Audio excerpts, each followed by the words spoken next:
సింగమల అనే అడవిని కంటి అనే సింహం పాలిస్తుండేది. దానికి నక్క, కాకి అనుచరులుగా ఉండేవి.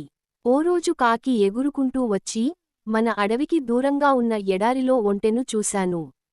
దాన్ని వేటాడగలిగితే మనకు వారంపాటు ఆహారానికి సమస్య రాదు అని చెప్పి సింహాన్ని, నక్కని బయల్దేరదీసింది.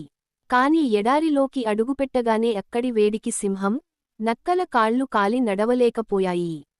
దాంతో కాకి ఒంటె దగ్గరకెళ్ళి, మిత్రమా, నువ్వు మా రాజు సింహాన్ని, మంత్రి నక్కని అడవిలో దించగలవా అని అడిగింది. ఒప్పుకున్న ఒంటె సింహాన్ని, నక్కని మోసుకుంటూ వాళ్ల స్థావరానికి తెచ్చింది.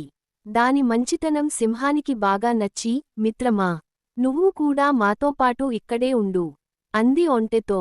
సింహం ఉన్నపళంగా తీసుకున్న ఈ నిర్ణయం నక్కకి, కాకికి బొత్తిగా నచ్చలేదు. అవి ఓ ఉపాయం పన్నాయి.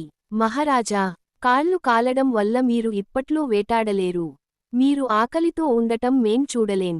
కాబట్టి మమ్మల్ని తినండి అన్నాయి. అది విన్న ఒంటె, వాళ్లని వదిలే రాజా.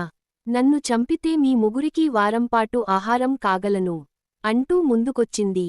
నక్క, కాకి ఆ మాట కోసమే ఇలా నాటకమాడాయని సింహానికి అర్థమైపోయింది. దాంతో, సరే, ఒక్కొక్కరు వరసగా రండి.